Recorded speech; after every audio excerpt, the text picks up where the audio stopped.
राष्ट्रीय अधिवेशन हमारा साल में एक बार होता है, यानी कि उस राष्ट्रीय अधिवेशन को लघु भारत भी कहते हैं। उसको कहने के पीछे कारण है क्योंकि देश भर के कोने कोने से वहाँ कार्यकर्ता आते हैं। और ये अधिवेशन इसलिए भी महत्वपूर्ण था क्योंकि इस अधिवेशन में 10,000 कार्यकर्ता पूरे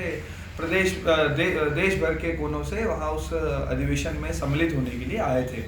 तो इस अधिवेशन की ऐसे जानकारी रखने के लिए ही प्रेस वार्ता का आयोजन ये किया गया है। ऐसे इस अधिवेशन जो 4 दिन ये अधिवेशन चला,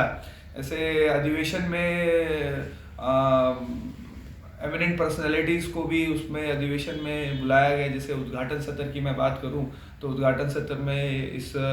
देश के गृह मंत्री जी उपस्थित रहे, अमित शाह जी उपस्थित रहे और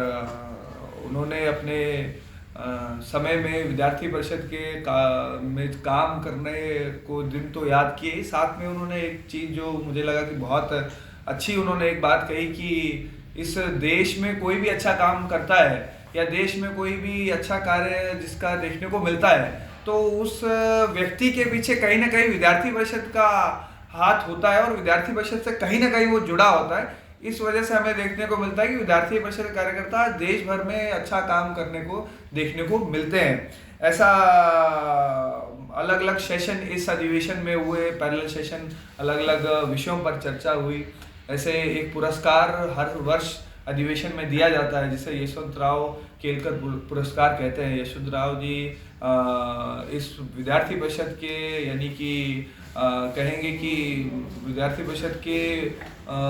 रूल्स एंड रेगुलेशंस बनाने में किसी का बड़ा योगदान है तो उनका नाम प्रोफेसर यशवंतराव केलकर जी है और वो विद्यार्थी परिषद के लंबे समय तक राष्ट्रीय अध्यक्ष भी रहे। तो उनका अहम योगदान है इस विद्यार्थी परिषद के एवीपी की संरचना में, एवीपी की कार्यपद्धति बनाने में। तो इसलिए जो है वो उनके नाम से पुरस्कार हर वर्ष दिया जाता है। ऐसे एक व्यक्ति को पुरस्कार दिया जाता है जो समाज में कुछ अच्छा कार्य कर रहा होता है तो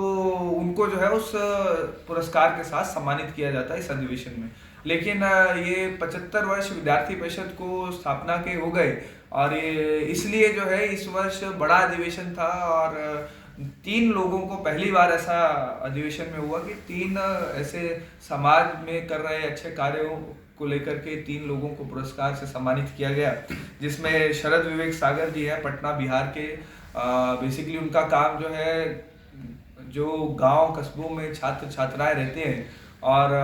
जो टैलेंटेड स्टूडेंट हैं उन लोगों को फेलोशिप प्रोवाइड करके विदेश में अच्छे इंस्टीट्यूशंस में कैसे पढ़ाई कर सकते हैं उसको लेकर के फेलोशिप वो प्रोवाइड करते हैं। और अभी तक लगभग 100 करोड़ से भी ज़्यादा फेलोशिप अभी तक वो छात्रों को दे चुके हैं, सिर्फ और सिर्फ उन छात्रों को जो गाँव कस्बों में हिडन टैलेंट जिसे हम बोलते हैं कि वहाँ पर वो टैलेंटेड स्टूडेंट्स हैं उनको अपने एनजीओ के तले जो है डेक्सटरिटी ग्लोबल के नाम से जिनका एनजीओ है उसके तले वो 100 करोड़ से ज़्यादा